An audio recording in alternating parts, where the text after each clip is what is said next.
Hi, I'm Ashton, and this is this week's edition of the Pioneer Podcast. I'm with Jessica Barfield, and I'm here to talk about the nursing shortage article she wrote. So can you tell me why you wrote this article? So I have multiple friends and coworkers at my other job that have been trying to go into the nursing program. A lot of them are straight A students, but yet they're still struggling just to find a place in the program, and that's mostly because with the nursing shortage, that also includes a lack of educators to actually teach the program. So it kind of hit home for me. A lot of my friends, since they're struggling, I wanted to interview one of them and kind of get her perspective of it. And yeah. So how did you find your interviewee? So I worked with her since I moved out here in 2019. And like I said, she graduated high school and she's been working on her general education and has been struggling ever since trying to get into the nursing program. So. Okay. Do you know if enrollment into nursing, especially at O-Trip, has increased since COVID? I believe so. I didn't get to confirm that with anyone from the nursing department, but from what I was looking at, it looked like overall throughout the state, the numbers were increasing, even with people dropping out of the medical field. Somehow people are still continuing to want to go into the nursing programs and try to get a start. Because of the shortage, why do you think nurses aren't paid well in Oklahoma? That is a good question. I don't even remember if I got that far into it. Like I said, without talking to somebody in the professional field, I remember you talking about how they're not paid well. Where do I have that at? Oh, the salaries? Yeah. Mm-hmm. Is that in comparison to the rest of the nation? It is. It's one of the lowest averages in the nation, but I don't think I found out any reason as to why. I know Oklahoma itself, minimum wage is pretty small compared to nationwide, but... The cost of living is lower here, but yeah. Without having the data. I mean, it's an assumption that it has something to do with just the overall environment. Nurses, I think they're rated low not only on just the environment, but salaries, everything kind of overall, and then the shortage included. So I think maybe that plays into it. Do you think maybe you'll do a follow-up article, like once the pandemic slows down? That would actually be a great idea. Things would probably be a lot different by then. Like I said, I know I was looking into it, and a lot of people that are currently in hospitals have dropped completely from those medical jobs. They were finding that being a traveling nurse currently with COVID was paying a lot more, so it was more beneficial than being an educator or being in a hospital. So that would probably change the dynamic for sure. Thank you. I'm here now with Britton Summers. In his article, Chairman of the Board outlines his vision. All right, so you recently talked to Kevin Perry, the CEO of the board. I did. Yes. Yeah, that was fun. So how did you get a hold of him? Oh, I emailed him. Then I called his office a few times. Didn't work out, but I eventually ended up calling him, and that's how he conducted the interview. So how was the interview process? Well, I mean, Mr. Perry's very personable. You know, he likes to talk. So, you know, he gave a lot of great information, and he also asked me about myself a little bit, and it was fun. He was a good guy. So what all does he do for his father's business? Well, like he said last week, he sells advertisements basically. So he goes around and sells radio stations to people, basically. Or he's trying to get people to listen to his radio station. Though I think he does more than that now. He's like the CEO, basically. So have you personally ever read the Black Chronicle newspaper? I have not, actually, no. Now that you have interviewed him, do you think you'll find an interest in maybe reading it? I might, yeah. I might do that. Yeah. Or he talks how he has a radio station as well and how it's all over the nation. Have you ever listened to that? No, or maybe I have. I just don't remember. Yeah. I remember him talking about how his dad said that modern day hip hop would never hit in this world. Oh, yeah. Well. Yeah, and now it does. Gotta love that tunnel vision. Yeah, the tunnel vision. But now that it has, why do you think that is, that he had that view and now that it's hit in this world, that it's stuck? Well, probably because hip-hop's become so popular over the years. I mean, it's weird. I like hip-hop quite a bit. I think it gives voice to people that, It gives voice to people who feel kind of left out in society. So he talks about how he wants to currently do more for the nursing program and the workforce. At OCCC, do you know how exactly he wants to do that?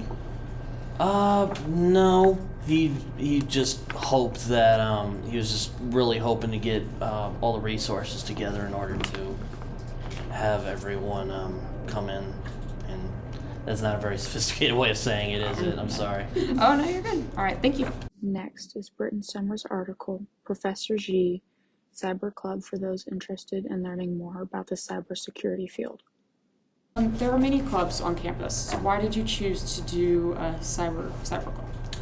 Well, I as part of my job, I look around on OCCC to see what's going on, and I just saw an ad for the cyber club, and I thought, oh, that'd be fun to write about. Are you personally a part of that club? No. Would you like to in the future maybe join, or is it a personal interest of yours, or? It's funny. My parents are always assuming I'm like an expert on the computer because I use the internet a lot. But no, I'm not. That's not something I'm really planning on doing. But it was fun to write about, though. Did you? I see you talked to the professor in charge of it. Were you ever able to talk to any of the members? No, I couldn't get into contact with any of the members, unfortunately. I see that there's a competition, a national competition at the end. Mm-hmm. Can you tell me a little bit more about that? It's a competition they have every spring. They tend to go up there for a few days, and I forget exactly the specifics, but it's basically to test their skills that they've learned while being in the club, as well as in like cybersecurity classes that the professor teaches. For cybersecurity, is it something that's becoming more popular? I mean, yeah, it's definitely because the rise of the internet. I mean, it's definitely something that people have been focusing on a lot over the years, and yeah, I think it's pretty important. Did you have any issues with Mr. Professor G? No, No. Good to go. no, he was very cooperative. Easy. Yeah, Yeah. How'd you get in touch with him? I emailed him, and he emailed me, and it was good. Excellent. So, Good. I think that's it. Okay. all right. Thank you. Next is Jessica Barfield's article, The Southwest Ledger's M. Scott Carter, You Can't Really Get the Truth If You Don't Look Someone in the Eye. So, by reading this article, Mr. Carter seems like a very passionate man. When interviewing him, could you, since you're making a career in journalism, sitting down with him, did you get like a lot of inspiration wanting to go into your field, journalism? So I didn't get the chance of interviewing him one-on-one, but he was the guest speaker for our class that day, and he was very adamant about seeking the truth and how important it is to look someone eye to eye to be able to get that experience with them.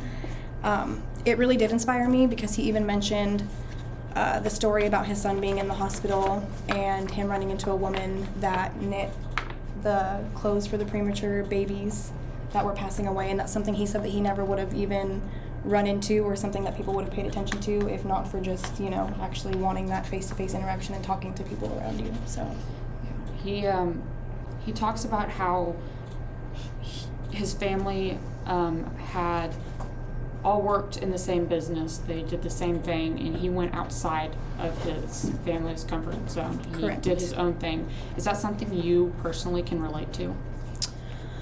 that's a good question, something I haven't really thought about. Yes and no. Growing up, my family had a construction business, but that's not something that continued. However, my passion for journalism does stem from my mom being a manager, like a band manager when I was a kid, and my dad was in a rock band. So from like a really young age, I was exposed to kind of like a behind the scenes of live events. So yes and no, because nobody in my family went into journalism, but I think that's a huge part of why I want to be a journalist. So Mr. Carter, like you said, talked about how you can't get the truth, as he said, if you don't look someone in the eye.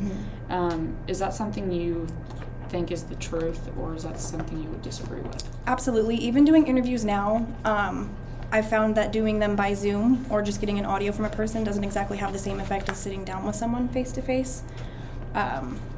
I don't know. There's just something about having that personal interaction and, like he said, looking someone in the eye in order to actually get the full story from them. He also talks about how journalism is different than it was when he was a younger journalist.